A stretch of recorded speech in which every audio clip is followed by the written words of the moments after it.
안녕하세요. 반갑습니다. 허평강 목사입니다. 이번에 여러분들과 함께 신앙 난제 해설이라는 제목으로 강의를 진행하게 되었습니다. 신앙 난제 해설 하니까 이게 뭔가 또 궁금해하시는 분들이 있으실 텐데, 쉽게 말씀드리면 신앙생활 하면서 가지고 있던 질문들, 조금 어려운 질문들에 대한 성경적인 답변을 좀 나누는 시간이라고 생각하시면 되겠습니다. 그래서 몇 가지 주제를 가지고 진행을 하게 될 텐데요. 좀 쉽게 접근하셨으면 좋겠습니다. 내가 궁금했던 것이 질문에 있을 수도 있고, 또 전혀 생각해 보지 않았는데 이런 것들도 있구나라고 또 돌아보실 수 있는 그런 기회가 됐으면 좋겠습니다. 먼저 우리 기도하고 시작하도록 하겠습니다. 하나님 감사합니다. 주님, 예수 믿고 또 구원받은 기쁨이 너무 큽니다. 하나님이 이 기쁜 신앙생활 가운데에 우리를 괴롭히는 어려운 질문들과 의구심들과 또 답변하기 쉽지 않은 그런 문제들이 있는데, 하나님 지혜를 허락하여 주시고 성경이 뭐라 말씀하시는지 성경적인 답변을 내릴 수 있는 지혜를 허락하여 주시옵소서. 앞으로 강의 진행하는 동안 성령님 함께 하셔서 충만한 은혜를 더하여 주시옵소서. 감사드리오며 예수님 이름으로 기도했습니다. 아멘. 오늘 1주차를 시작을 합니다. 그래서 어떤 질문으로 시작하면 좋을까 고민을 많이 하다가 이 질문을 한번 고려해 봤습니다. 하나님은 누구인가요? 자, 여러분, 이런 질문을 하기도 쉽지 않고 또 받을 기회도 별로 없는 것 같아요. 그런데 하나님이 누구다, 하나님이 어떤 분이다라고 명확하게 설명할 수 있는 시간이 많이 없었던 것 같습니다. 우리가 여기저기서 말씀 가운데 또 설교 가운데 하나님이 어떠하심에 대해서 부분적으로는 듣지만, 저는 오늘 이 시간 하나님은 어떤 분이시다라는 것을 한번 좀 이렇게 짚고 넘어갔으면 하는 마음이 듭니다.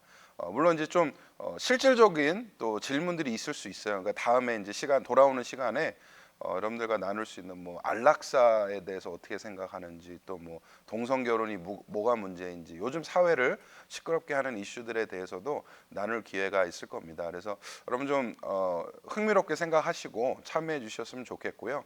오늘은 첫 시간이기 때문에 하나님은 누구인가에 대한 질문으로 시작을 하고 싶습니다. 먼저 진행을 이제 하면서요, 오리엔테이션을 잠깐 하게 될 텐데, 이 신앙 난제 해설 시간은 신앙생활을 하면서 가질 수 있는 의문점에 대한 성경적인 해답, 이게 중요해요. 성경적인 해답이 무엇인지를 나눈 시간입니다.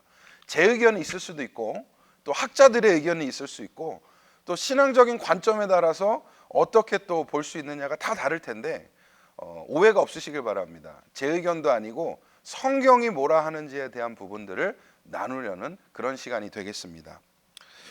또 다음으로 개혁주의 신앙 관점에서 난제들을 어떻게 접근해야 하는가, 그러니까 우리 교회가 가지고 있는 개혁주의 신앙의 의견들은 무엇인가, 견해들은 무엇인가에 대한 부분도 자연스럽게 녹아날 겁니다.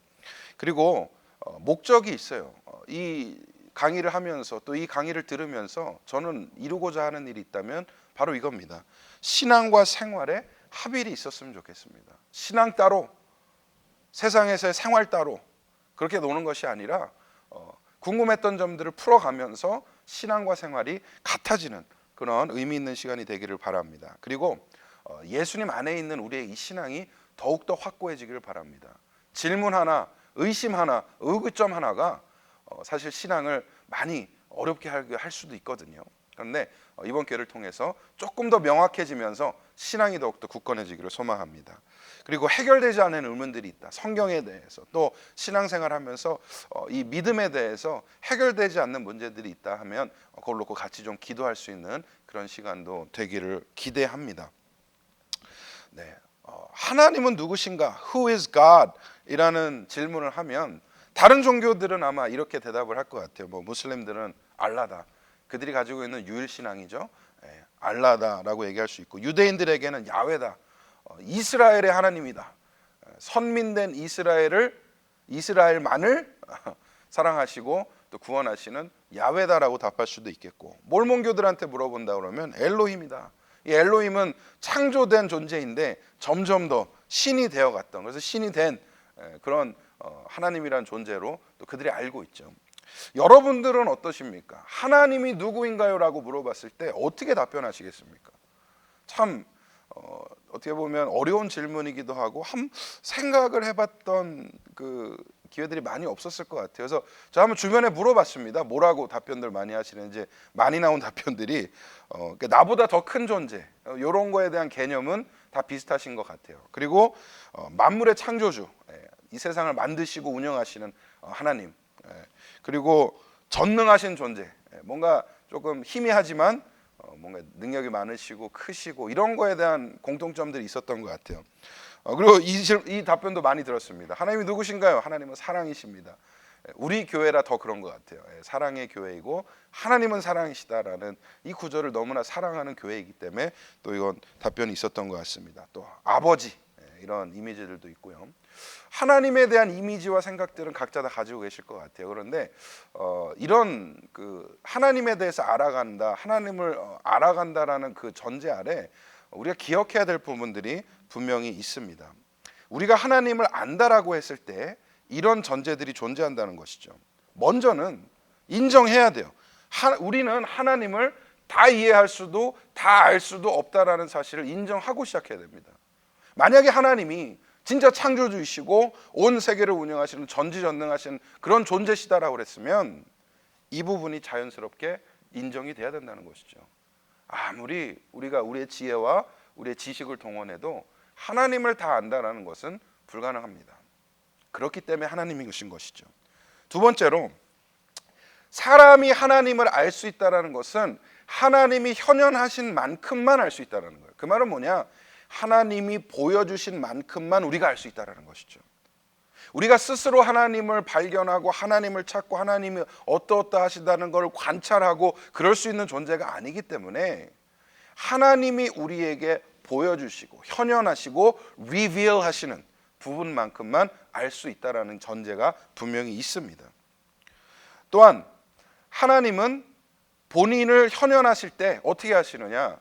성경을 통해서 하신다는 거예요. 물론 자연이 있습니다. 특별 계시가 있습니다.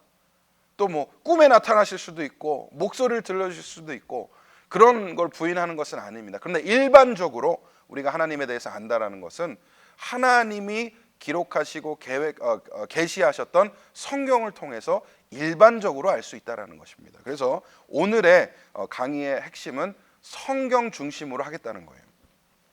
그래서 일반적으로 사람은 성경으로 하나님을 알 수 있다라는 결론에 도달하게 됩니다.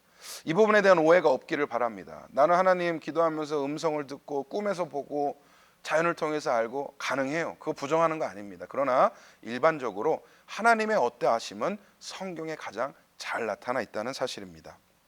자, 그러면 본격적으로 하나님에 대해서 좀 나눠봤으면 좋겠어요. 도대체 하나님은 누구인가? 하나님은 어떤 분이신가에 대한 부분을 들어가는데 삼위일체를 가장 먼저 뽑았습니다. 그러니까 그런 말 있잖아요. 매도 먼저 맞는 게 낫다. 어려운 거 먼저 좀 설명하고 지나갔으면 좋겠습니다. 솔직히 말씀드리면 삼위일체를 정확하게 명료하게 어린아이가 알아들을 수 있을 정도로 나한테 설명해라. 그럼 죄송해요. 저는 자신이 없습니다. 저 역시도 삼위일체에 대한 이 신비를 끊임없이 연구하고 있고 쫓아가는 사람이에요. 아마 죽을 때까지 이 하나님의 오묘하심, 이 삼위일체의 오묘한 섭리를 100% 이해하는 것은 불가능할 거라 생각합니다. 저 같은 경우에 제 케이스가 그럴 것 같습니다. 그러나 성경이 말씀하시는 부분들을 좀 최선을 다해서 설명하고 나누도록 하겠습니다. 자, 삼위일체에 대해서 우리가 믿는 것은 뭐냐? 삼위일체, 트라이유니티라는 말이 트리니티로 바뀌게 되는 거예요. 쉽게 말하면 3-in-1이에요. 유니티가 있지만 그 안에 세 개가 있다는 것이죠. 삼이 어우러져 하나를 만들어낸다는 것입니다.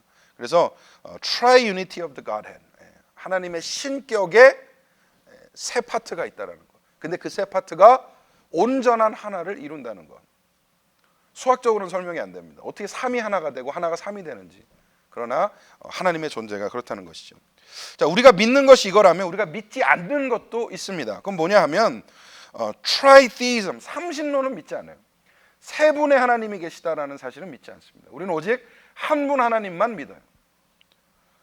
모노테이즘을 믿는 것이죠. 유일신론을 믿는 것이죠. 삼위일체라는 교리가 세 명의 하나님을, 즉 삼신론을 주장하는 것은 절대 아니라는 것 이해해 주시기를 바랍니다. 하나님은 본질적으로 하나시다. 분명합니다. 하나님의 네이처, 하나님의 본성은 하나예요. 한 하나님으로 존재하십니다.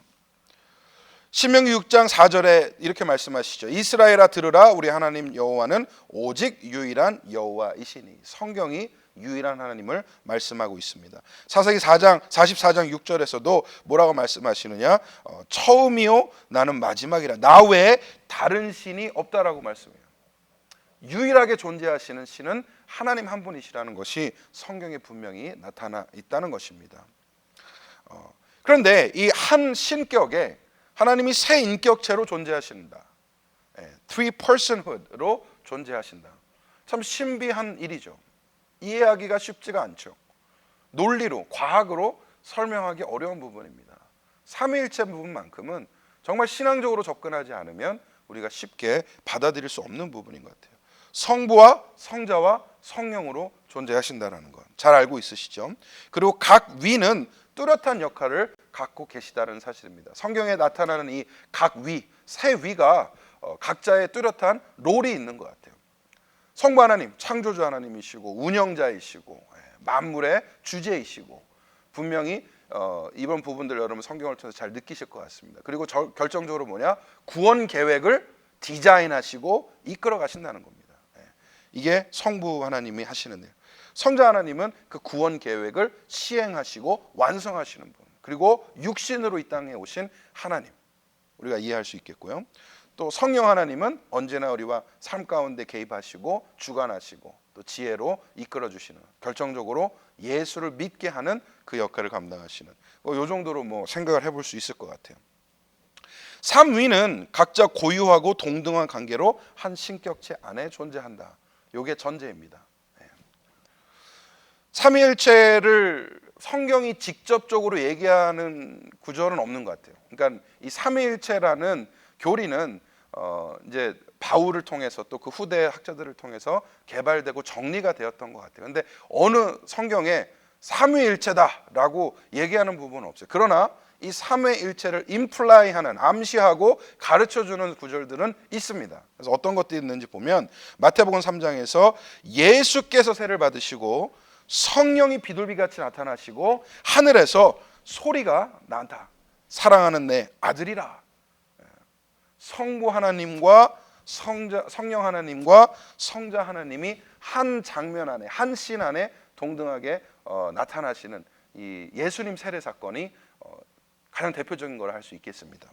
또한 어떤 구절이 있느냐, 마태복음 28장에 아버지와 아들과 성령의 이름으로 세례를 베풀고 라고 하죠. 정확히 이 삼위가 기록이 되어 있습니다. 고린도후서 13장에는 이 축원 구절이죠. 예수 그리스도 은혜와 하나님의 사랑과 성령의 교통하심, 이 삼위가 각자 기록이 되면서 비록 성경이 삼위일체라는 말을 쓰지는 않지만 삼위로 존재하시는 한 하나님에 대한 설명들이 있다라는 것입니다. 넘어가 볼게요. 이 삼위일체로 존재하시는 하나님의 특성들에 대해서 좀 보게 될 텐데, 가장 먼저 하나님이 어떤 분이시냐라고 했을 때 이 주권의 하나님을 빼놓을 수가 없는 것 같아요. 하나님의 sovereignty, 주권이 가장 대표적으로 나타나야 되지 않나 생각을 합니다. 왜? 창조주이시기 때문에, 운영자이시기 때문에, 천지의 주제시고 무한한 통치권과 최상의 능력으로 하늘과 땅을 통치하시는 분. 이게 어떻게 보면 하나님을 좀 한 문장으로 좀 이렇게 추려본, 정리를 해본 내용이 아닐까 생각을 합니다. 세상을 만드시고 그 세상을 운영하시는 최고의 통치자, 또 모든 존재 위에 존재하시는 가장 궁극적인 존재가 하나님이라고 얘기할 수 있고요. 유일한 우주의 창조자, 크리에이터이시며 유지자, 서스테이너다. 만드신 걸로 끝난 것이 아니라 그것을 운영하시고 유지하시는 것까지 하나님의 주권 안에 있다라는 겁니다. 이 느부갓네살이 다니엘서에 보면 등장을 하는데 이방신이죠. 이방신이에요. 이스라엘 민족들을, 유다를 치고 포로로 끌고 온 사실 어떻게 보면 역사적으로 선민들의 적이라고 할 수 있죠. 그런데 이 이방신이 다니엘서에서 하나님에 대한 놀라운 고백을 하게 되는데, 제가 이 구절을 뽑은 이유는 아마 느부갓네살만큼 하나님에 대한 고백을 뭐랄까 컴팩트하고 정확하게 한 사람이 드물지 않을까 하는 생각이 들더라고요. 그래서 한번 준비를 해봤습니다. 다니엘서 4장에 34절과 35절에 이렇게 기록을 해요.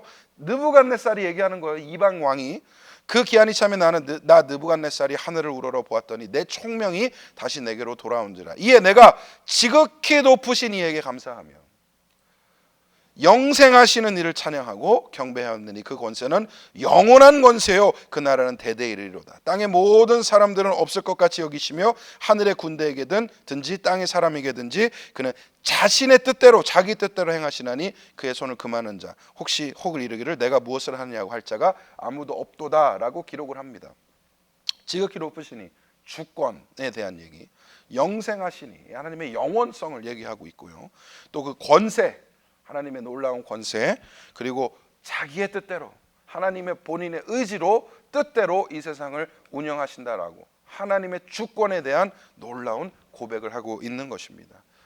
느부갓네살 왕의 고백이지만 오늘 우리의 고백이기도 합니다. 영원하신 하나님, 그 권세와 그 영광이 무한하시고 또 하나님의 뜻대로 이 땅을 움직이시는 그 하나님의 주권 앞에 우리가 온전히 복종하고 순종할 수 있기를 소망합니다. 누가 무엇을 하느냐라고 물을 자가 없다라고 기록하지 않습니까? 감히 하나님 앞에 하나님 어떻게 하시는 겁니까? 왜 이렇게 하시는 겁니까? 도대체 이게 무엇입니까? 라고 감히 물을 수 있는 자가 없다. 왜? 하나님은 주권의 하나님이시기 때문이다. 그 다음에 하나님의 자존성이 있는 것 같아요. 이 자존성이라는 말은 뭐냐? 스스로 존재한다라는 거죠. 누가 만든 것이 아니라 self-existing 한다라는 거예요. 완전한 독립성을 의미를 합니다. 하나님이라 함은 스스로 계시고 스스로 독립적이시고 그 누구에게도 그 어떤 것에도 영향을 받지 아니하신다라는 것. 출애굽기 3장에 모세가 이제 기록하는데 하나님이 모세에게 이르시되 나는 스스로 있는 자니라라고 하나님 스스로 소개를 하세요. 그 유명한 구절 스스로 있는 자가 I am who I am이에요. 직역을 하면 좀 웃긴 말이 될 수도 있는 것 같아요. 나는 나다라고 표현하시는 것 같지만 원어적인 뜻의 해석을 하게 되면 의역을 하게 되면 스스로 있다라는 거예요. 나의 존재가 누구에게도 의존하지 않고 나 스스로 독립해서 존재한다라는 것을 강조하시는 것이죠. 두 번을 강조하고 계십니다. 하나님은 스스로 계신 자예요. 누가 만든 것이 아니라 원래부터 계셨고 영원히 계실 분이라는 겁니다. 스스로 계시기 때문에 가능한 것들이 있어요. 그 말은 스스로 계신 분이 아니라면 이런 것들이 하나님 앞에 돌려질 수 없다라는 것들이죠. 유일함이 있습니다. 하늘과 땅의 유일한 창조주라는 것. 하나님만이 신이시고 하나님만이 창조주이시고 또 하나님만이 우리를 구원하실 그런 하나님이라는 것. 유일함이 거기에 등장을 하게 되고요. 또 영원함이 있습니다. 시작과 끝이 없다는 것이죠. 누군가 만든 적이 없기 때문에 시작 없이 스스로 계셨던 분이고 또 누군가에게 영향을 받지 않기 때문에 영원까지 존재하시는, 그래서 시작과 끝이 없는, 나는 알파와 오메가요, 나는 시작이요 끝이요 라고 하는 말씀이 나에게 시작이 있고 끝이 있다라는 말씀이 아니라 시작과 끝이 없음을 강조하기 위한 구절이라는 것입니다. 불변함이 있어요. 스스로 계시기 때문에 변하지 않는 거예요. 영원히 완벽하시기 때문에 동일하신 겁니다. 우리 흔한 고백으로 동일하신 하나님, 변함이 없으신 하나님 고백하지 않습니까? 하나님은 스스로 자존하시기에 이 불변성을 가지고 계십니다. 누군가에게 만들어졌다면, 누군가에게 영향을 받는다면 우리는 시시각각 변할 수밖에 없죠. 인간이 그렇습니다.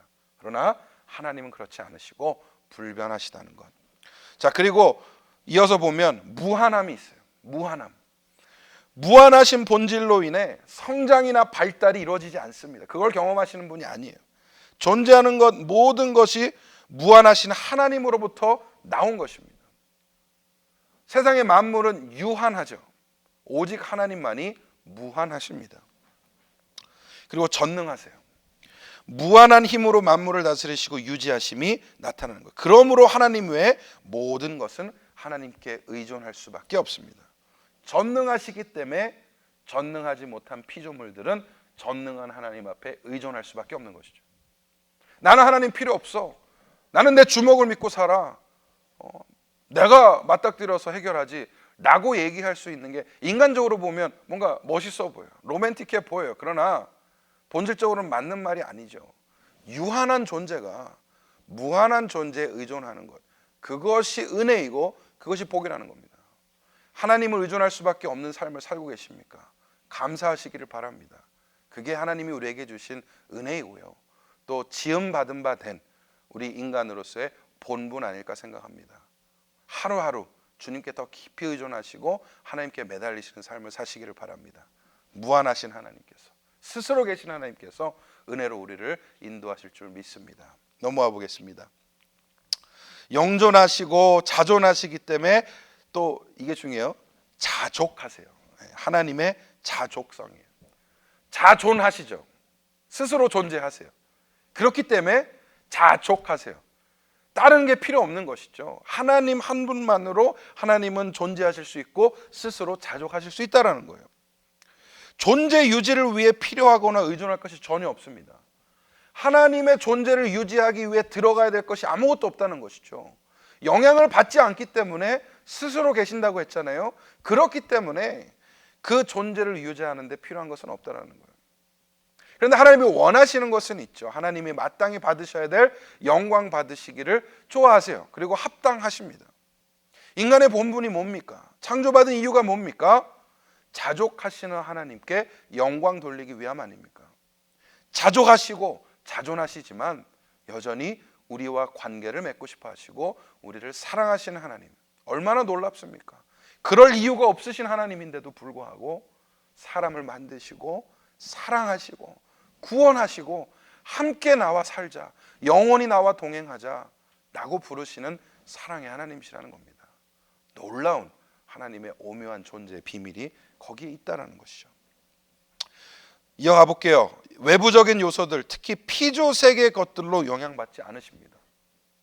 물론 영적인 세계의 것들도 영향받지 않으세요, 하나님은. 근데 우리가 인간이기 때문에 여기 집중해 보자는 거예요. 우리가 뭘 하든 간에 하나님 거기에 영향받지 않으세요. 하나님의 뜻은 이루어지고 하나님의 섭리는 반드시 성취된다는 것입니다. 그것이 안 좋게 볼 수 있다라고 생각할 수도 있을 것 같아요. 하나님 아무 영향도 없으신데 왜 굳이 나랑 관계를 맺고 싶어 하시지? 관계라는 것은 쌍방인데, 그렇게 의문하실 것 같아요. 그런데 하나님의 본질이 그렇다는 거예요. 하나님은 본질적으로 자존하시고 자족하시기 때문에 영향을 받지 않으신다는 거예요. 영향을 받기로 선택하시기 때문에 우리와의 관계를 원하신다는 것이죠. 성경에 보면 인간의 어떤 기도나 인간의 어떤 말로 인해 하나님의 어떤 그 계획이나 일들이 바뀌는 경우들도 있어요. 아주 단적인 예를 들면 모세가 그랬잖아요.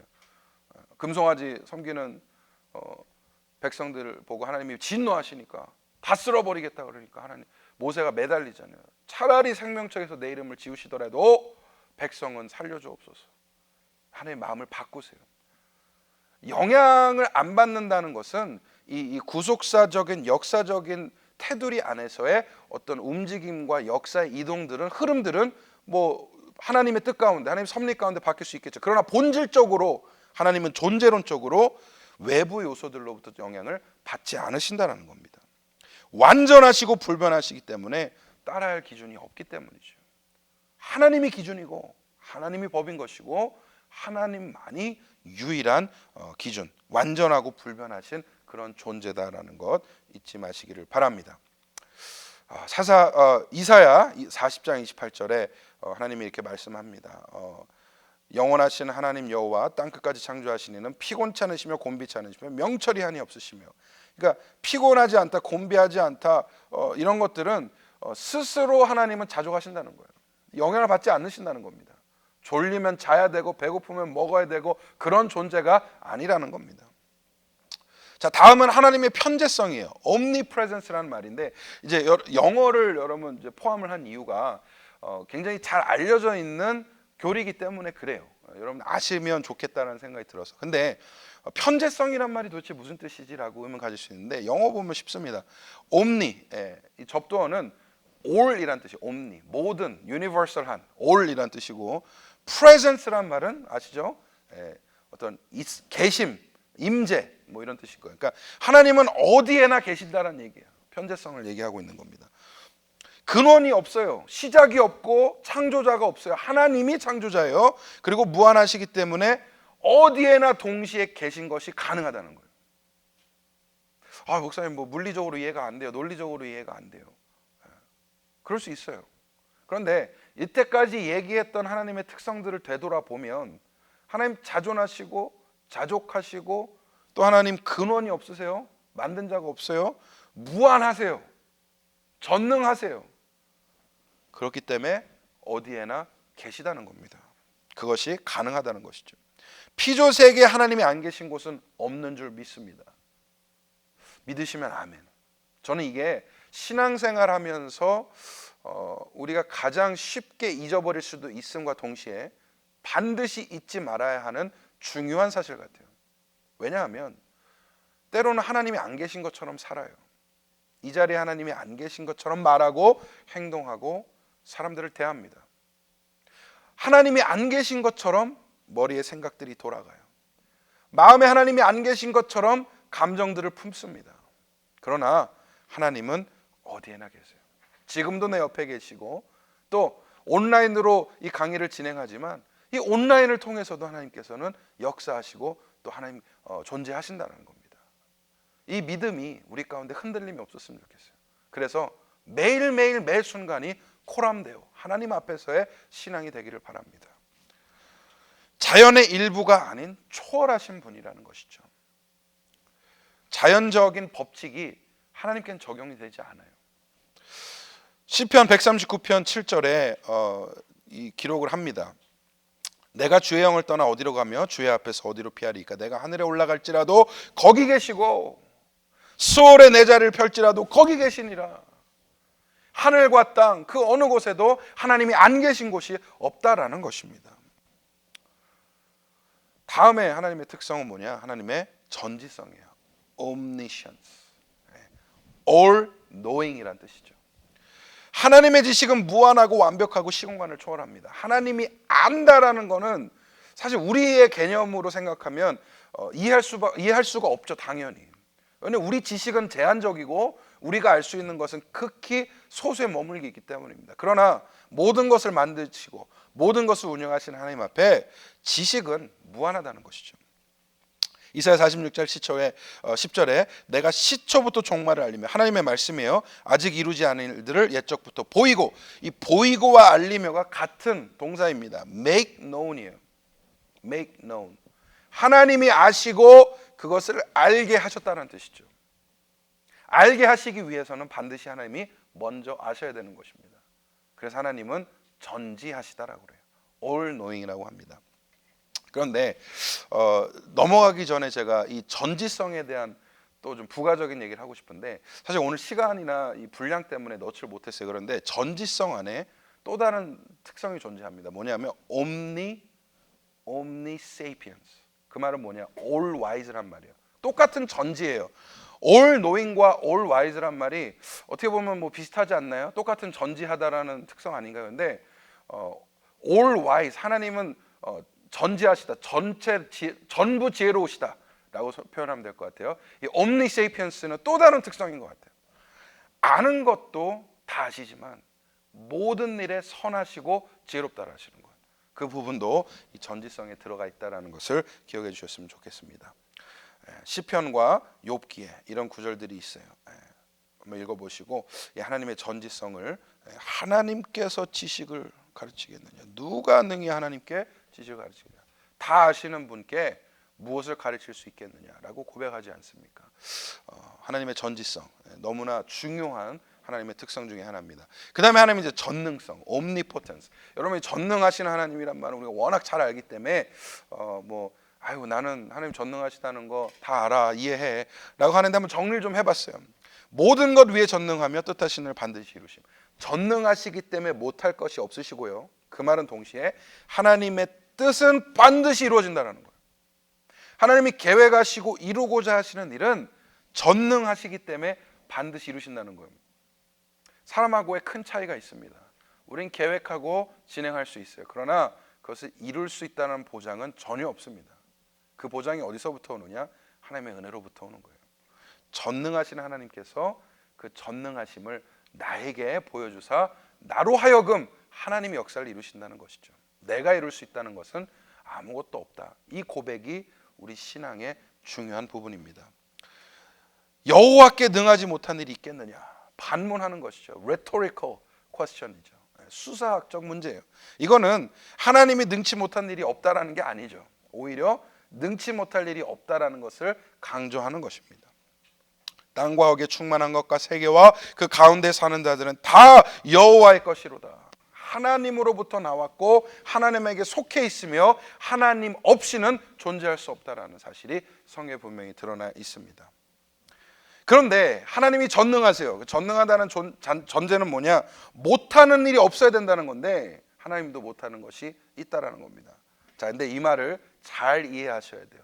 하나님이 못하시는 것이라고 표현을 했지만 흥미를 끌기 위해서입니다. 그런데 잘 한번 이해하시기 바랍니다. 자, 스스로 부인하는 것을 못하세요. 디모데후서 2장에 우리는 미쁨이 없을지라도 주는 항상 미쁘시니 자기를 부인하실 수 없으시리라. 그런데 하나님의 특성을 생각하면 당연한 것이죠. 스스로 존재하세요.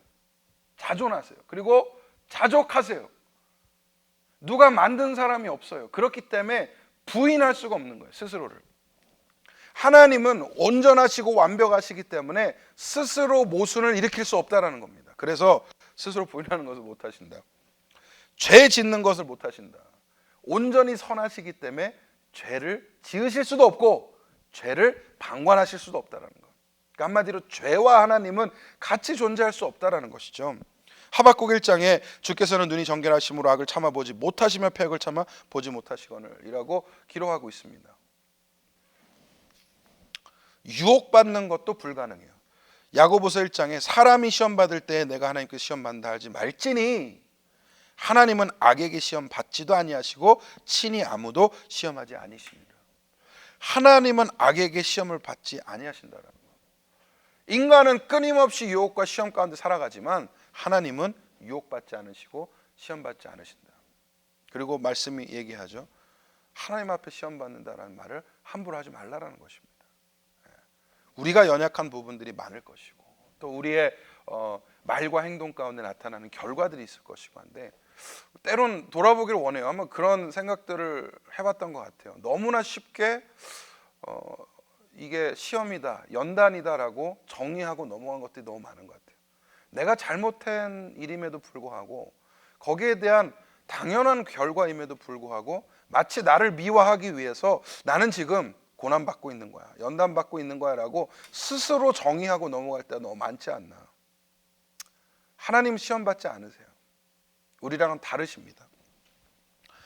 거짓말하는 것을 못하세요. 디도서 1장 영생의 소망을 위함이라 이 영생 거짓이 없으신 하나님, 거짓이 없으신 하나님이 영원 전부터 약속하신 것인데, 자, 우리가 지금 하나님이 하실 수 없는 것에 대해서 좀 나눠봤는데 마치 잘못 들으면 하나님이 무능하시다, 이런 것들을 못하신다라고 이해할 수 있는 것 같은데, 개념적으로 보면 하나님의 본질을 따져봤을 때는 이런 것들은 하나님의 본질 안에 존재하지 않는 개념들이에요. 한마디로 못하시는 것이 아니라 하나님 안에 아예 없는 개념들이라는 것이죠.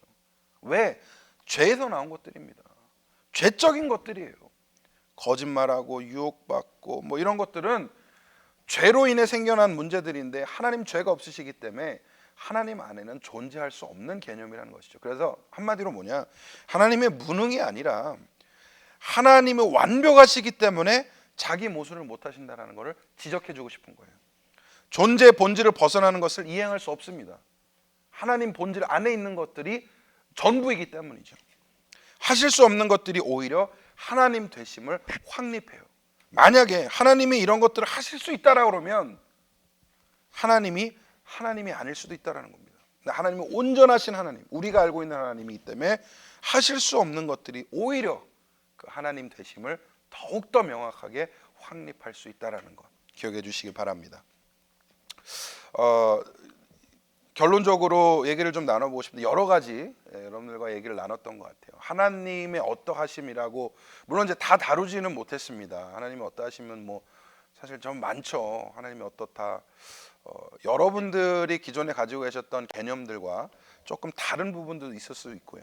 또 맞아 그거야. 나도 그렇게 알고 생각하고 있었어 라고 생각하실 수도 있는 것 같아요. 그런데 오늘은 조금 그 무거운 주제라고 생각을 했습니다. 하나님이 누구신가 라는 생각에서 내용을 좀 짧게 마무리하고 여러분들이 좀 생각하실 수 있는 시간을 좀 드리고 싶어요. 머릿속에 좀 정리가 됐으면 좋겠어요. 하나님의 어떠하심들을 나열하는 건 쉽지만 하나님의 일하시다, 하나님 자존하신다, 하나님 자조하시다, 하나님 전지하시다, 전능하시다 뭐 이렇게 쭉 나열하는 거는 뭐 어려운 일이 아닙니다. 그러나 그것이 내 마음 가운데 받아들여지고 그것이 믿어지고 내가 내 입으로 내 삶으로 고백되어지기까지가 굉장히 어렵다는 것이죠. 만약에 여러분의 어린 자녀나 뭐 지인 중에 하나님을 잘 모르는 분이 하나님은 뭐야? 하나님은 어떤 사람이야? 라고 했을 때 여러분은 정리된 내용으로 하나님은 이런 분이야 라고 설명할 수 있어야 되는데 나 먼저도 하나님 어떤 분이지? 라고 의욕을 갖고 있다면 안 된다는 것이죠. 어렴풋이 알아요. 그런데 지금은 이렇게 얘기할 수 있어요. 하나님은 만물을 창조하신 창조주이시고 전지하시고 전능하시고 어디에나 계시는 편재하시는 하나님, 그리고 하나님은 결국 사랑하신다는 겁니다. 우리를 사랑하시는 하나님입니다. 하나님의 어떠하심에 대한 이해 없이 신앙생활하는 것은 저는 불가능하다고 생각합니다. 아니 하나님에 대한 개념이 정확히 안 잡혀 있는데 내가 믿음의 대상을 어디다 둬야 되는지 어떻게 확신할 수 있겠어요? 신앙의 문제들은 사실은 저는 그렇게 생각해요. 하나님이 어떠하신 분이다라는 게 정확하게 정립이 되면 쉽게 풀릴 수 있는 문제들이 많습니다. 하나님의 주권을 인정하고 그 앞에 순복하는 사람은 어떻게 하나님이 나한테 이럴 수 있나요? 라는 질문을 할 수가 없죠. 감히 하나님 주권 앞에 내가 반문할 수 없는 것을 믿고 깨달았고 살아가기 때문이에요.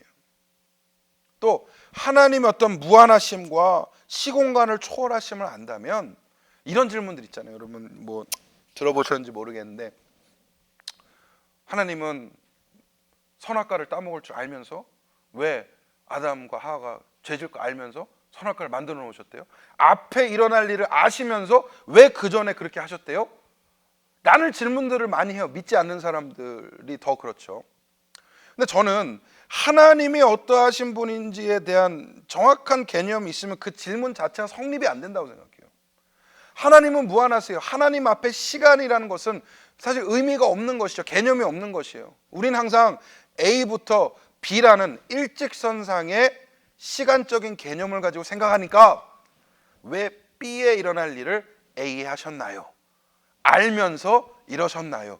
라는 질문을 하게 돼요. 근데 하나님의 시간은 마치 이 A랑 B라는 끄트머리를 묶어가지고 테이블 위에 펼쳐놓은 것과 똑같다는 것이죠. 하나님 앞에 시간적인 개념, 하나님의 본성을 이해하면 사실 풀리는 문제들이 꽤 많습니다. 그래서 저는 개인적으로 하나님 아시면서 왜 이렇게 하셨나요? 라는 질문을 안 해요. 신앙생활 하면서. 하나님 다 알고 계시고 다 계획하셨고 다 섭리 안에 있다라는 사실을 고백하면 사실 왜라는 질문들이 많이 사라지게 되더라고요. 온전히 하나님 주권 앞에 순복하는 법도 배우게 되는 것이죠. 물론 완벽하지 않습니다. 완벽할 수도 없고요. 저도 끊임없이 문제와 씨름하고 하나님에 대한 이해가 더 깊어지기 위해서 노력을 하지만 받아들이기 어렵고 이해가 안 되고 하는 부분도 물론 많아요. 그렇기 때문에 우리의 제한적인 지식으로 하나님을 다 알 수 없다라는 것입니다. 자, 여러분 하나님의 특성들이 어떠하다는 여러분 우리가 분명히 짚고 넘어가고 정리가 돼야 되는 부분인 것 같아요. 그래서 오늘 여러분과 기자회견을 잘 나누게 되었는데 결론을 맺으면서 정리를 좀 해보도록 하겠습니다. 하나님을 아는 것은 인간의 지식의 한계를 벗어난다. 분명한 사실입니다. 이 부분에 대한 착각이 없어야 돼요. 마치 내가 하나님을 다 알 수 있다라고 생각하는 것. 거기서부터 영적인 교만과 모든 잘못된 에러들이 쏟아져 나오는 것 같아요. 학자들이 잘못하는 것 중에 하나가 이건 것 같아요. 저는 하나님에 대해서 다 알 수 있다라고 생각하는 것 같아요. 파내기만 하면 된다, 발견하기만 하면 되고 연구하기만 하면 된다 라는 전제로 시작을 하는 것 같아요. 저는 옳지 않다라고 생각합니다. 하나님을 다 알 수 없다는 사실을 인정하고 시작하는 것만이 조금 더 하나님 앞에 근접하게 다가갈 수 있는 방법이 아닌가. 근데 마음이 편해지더라고. 하나님을 다 알 수 없다라고 인정하니까 이해가 되지 않는 부분들, 도저히 내가 미리 알 수 없고 미리 보지 못하는 부분들에 대해서 마음을 내려놓게 되더라고요. 그러면서 어떤 자신감과 확신이 생기느냐, 하나님이 예비하셨고 하나님이 지금도 운행하고 계시고 결국 하나님이 이루실 거라는 그런 믿음이 생기게 되더라고요. 그러면서 마음의 평안이 오고 또 하나님께 온전히 의지하는 법도 배우게 됩니다. 이렇게 말한다고 뭐 제가 다 잘한다는 건 아니에요. 그런데 이런 고백들이 신앙 가운데 확연한 차이를 만들어낸다는 것이죠. 하나님 다 알 수 없습니다. 하나님이 보여주시는 만큼 알 수 있고 또 그 가운데에 우리가 하나님을 찾아가는 것이죠. 하나님의 본성은 논리와 이성을 벗어나지 않는다. 중요해요. 다 알 수는 없지만 그렇다고 해서 논리와 이성을 완전히 벗어나서 존재한다는 건 아니에요. 자, 물론 초월하십니다. 하나님은 우리의 생각과 논리와 어떤 인간적인 자연의 법칙과 뭐 이런 것들을 다 초월하시는 분이에요. 그런데 하나님은 그 안에서 설명되실 수 있고 그 안에서 나눠질 수 있다는 거예요. 이게 중요한 것 같아요. 자, 우리가 지금까지 나눴던 개념들 뭐 물론 이해하고 완전히 믿는 건 또 다른 문제지만 설명이 안 되는 건 아니라는 것이죠. 그리고 하나님의 어떤 특성에 대해서 인간의 언어로, 인간의 개념으로 설명이 가능하다는 거예요. 물론 하나님의 어떠한 본성 중에 도무지 사람의 지혜로는, 사람의 지식으로는 알 수 없는 부분들이 있다. 그러면 아예 모르는 거예요. 우리는 거기에 대해서 전달될 수도 없고 그것이 학습될 수도 없다라고 그러면 아예 모르는 거죠. 그런데 적어도 우리가 아는 하나님의 본성에 대해서는 우리의 논리와 이성을 벗어나지 않는다. 하나님이 지극히 논리적이세요. 이성적이시고 뭐 무조건 믿어야 된다 뭐라고 생각할 수도 있겠지만 물론 나중에 이제 결론이 나옵니다. 믿음에 대한 부분이 나와요. 그런데 하나님이 만약에 논리적으로 이성적으로 설명이 되지 않는다 그러면 지난 몇천 년 동안 하나님에 대한 논쟁이 성립조차 할 수가 없어요. 신학적인 논쟁과 신학적인 어떤 그런 서로 오가는 얘기들이 어떤 common ground, 같이 공통적인 분모가 있어야만 논쟁이 이어질 수 있는데 하나님이 완전히 논리와 이성을 벗어나서 존재한다? 그러면 그것 자체가 불가능해진다는 겁니다. 자, 그 말은 뭐냐? 왜 이 말을 하느냐? 다 아는 것은 불가능해. 그러나 알 수 있다라는 거예요. 하나님에 대해서 어느 정도를 알 수 있다는 거예요. 얼마큼? 보여주신 만큼은. 하나님께서 현현하신 만큼은 우리가 이해하고 믿을 수 있다라는 겁니다. 하나님의 어떠하심은 성경을 통해 일관성 있게 보여졌습니다. 하나님의 특성과 본성에 대해서는 성경을 통해 기록이 되어 있고 또 그것이 일관성 있게 여긴 이랬고 저긴 저랬고라고. 근데 이런 질문을 하실 수 있을 것 같아요. 아니, 하나님은 구약의 하나님과 신약의 하나님이 다른 것 같아요. 구약에서는 굉장히 엄하시고 잔인하시고 그러는데 신약 와서는 유독 뭐 지혜로우세요, 은혜로우세요. 그 문제를 사실 이제 난제 중에 하나 있어요. 그러니까 구약의 하나님은 과연 뭐 괴물인가 뭐 이런 이미지를 그렇게 잡을 수 있는 그런 난제도 있습니다. 시간이 기회가 되면 그것도 나눌 수 있을 것 같은데 그런데 결론은 뭐냐? 그렇지 않아요. 구약의 하나님도 은혜 하나님이시고 신약의 하나님도 은혜 하나님이신 거예요. 역사하신 방법은 달라요. 모습은 달랐습니다. 그러나 하나님의 본질은 하나님의 어떠하심은 일관성 있게 성경을 통해 드러난다는 것입니다. 변함없으신 하나님, 불변하시는 하나님. 하나님이 다르다? 그렇지 않아요. 하나님은 처음부터 끝까지 하나님이시고 영원히 하나님이실 것입니다. 자, 하나님을 안다라는 것, 하나님이 어떠하다라는 것을 글로 쓰고 말로 하고 듣고 읽을 수가 있어요. 그런데 진짜 하나님을 아는 것은 무엇이냐? 믿음으로만 안다는 거예요. 자, 그러니까 이렇게 설명할 수 있을 것 같아요. 기독교의 하나님이란 개념은 뭐 그 안에 전지성도 들어가고 전능성도 들어간다, 편재성도 들어간다라고 학술적으로 풀 수 있겠죠. 그러나 내 삶 가운데 존재하시는 하나님은 믿음이 아니면 알 수가 없다라는 겁니다. 믿어서 아는 거예요. 알아서 믿는 거랑 다릅니다. 저는 개인적으로 우리 신앙이 그렇다 생각을 합니다. 믿어서 아는 것이 신앙인 것 같아요. 알아서 믿는 건 지식이죠. 하나님을 지식적으로 안다, 뭐 표면적으로는 그럴 수 있을 것 같아요. 그러나 진짜 내 삶에 존재하시고 실존하시고 역사하시는 하나님, 그 하나님을 안다라는 것은 믿음 없이는 불가능하다라는 것. 자, 그 다음에 이게 중요합니다. 마지막, 성육신하신 예수 그리스도를 경배하고 순종하는 것이 마땅하다라는 것. 하나님에 대해서 알았어요. 이제 하나님에 대해서 배웠습니다. 하나님에 대해서 정리를 했어요. 그런데 그 하나님이 말씀이 육신이 되어 이 땅 가운데 오셨는데 성육신하신 예수 그리스도라는 거예요. 성자 하나님이 하나님의 본체이시면서도 또 동일하게 인간으로서 이 땅에 오셨다는 것. 그러니 그 예수 그리스도를 경배하고 그 앞에 복종하는 것이 마땅하다는 것. 여러분, 우리의 신앙의 중심이 무엇입니까? 예수 그리스도를 통한 구원의 역사 아닙니까? 그 구원 섭리와 구원 계획 가운데에 우리의 모든 역사가 흘러가는데, 예수 그리스도 하나님 육신으로 오셨지만 본질적으로 하나님이신 그 예수님에 대한 경배, 이거 교회가 존재하고 성도가 존재하는 궁극적인 목적인 것입니다. 하나님을 안다라는 것은 결국 하나님을 예배한다라는 것과 직결된다고 저는 믿습니다. 하나님을 아는데, 지식적으로가 아니라 믿음으로 아는데, 하나님을 아는데 하나님을 경배하지 않는다, 예배하지 않는다, 저는 그것은 어불성설이라고 생각을 합니다. 하나님을 믿음으로 안다면 경배할 수밖에 없고 예배할 수밖에 없는 거예요. 교회는 그런 성도들이 모여서 함께 예배하는 곳입니다. 커뮤널 월십을 진행하는 곳입니다. 자, 그래서 여러분들 결론을 이렇게 내고 싶습니다. 하나님을 더 아는 것, 하나님을 더 가까이 아는 것은 예배에 집중하는 거라 생각합니다. 그럼 예배 생활에 승리하시기를 바랍니다. 하나님을 더 가까이 할 때, 하나님을 더욱더 경배할 때에 찬양받기 합당하시고 영광받기 합당하신 하나님께서 우리를 더욱더 사랑하시고 우리 은혜 역사 가운데에 우리를 두실 줄 믿어요.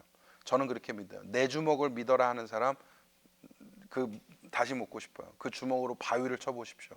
주먹이 깨지나 바위가 깨지나. 나보다 크신 하나님을 믿고 나보다 크신 하나님을 의존할 때에 바위보다 크신 하나님이 산도 쪼개실 수 있다는 겁니다. 저는 인간의 역사가 하나님 안에 있을 때 비로소 최고의 효과와 결과를 낸다고 생각해요. 여러분과 저의 인생이 전능하신 하나님 안에 있을 때에 가장 full potential, 가장 큰 가능성들을 배출하고 또 결과를 낼 수 있다라 생각합니다. 하나님의 역사 가운데 승리하시는 성도님들 되시길 바랍니다. 그리고 전지전능하시고 편재하신 하나님을 믿고 오늘도 깊이 하나님과 동행하시는 은혜가 있기를 주님의 이름으로 축원합니다. 기도하시겠습니다. 하나님 감사합니다. 하나님은 누구인가? 라는 어떻게 보면 참 큰 질문입니다. 우리가 하나님에 대해서 100% 알 수 없고 또 이해할 수 없는 것은 하나님은 본질적으로 우리와 다르시기 때문임을 고백합니다. 그럼에도 불구하고 하나님이 보여주셨고 알려주셨고 기록해 주신 부분들을 우리가 믿고 깨달아 우리 삶 가운데 적용케 하여 주시옵소서. 하나님께 더욱더 의지하게 하시고 하나님 안에 머물게 하시고 하나님을 사랑하는 삶을 살게 하여 주시옵소서. 그렇게 만들어졌으니 그렇게 살아야 함이 분명한 줄 믿습니다. 하나님을 온전히 따르는 주의 온전한 백성들 다 되게 하여 주시옵소서. 오늘 이렇게 귀한 시간으로 함께 모였는데 하나님 강의를 복되게 하여 주시고 앞으로 풀어나가게 될 신앙적인 과제들을 하나님께서 이끌어 주옵소서. 그래서 한치의 의심 없이 의문 없이 온전히 하나님 안에 머물며 신앙생활할 수 있는 은혜를 허락하여 주시옵소서. 감사드리오며 예수님 이름으로 기도했습니다. 아멘. 감사합니다. 다음 주에 또 뵙겠습니다.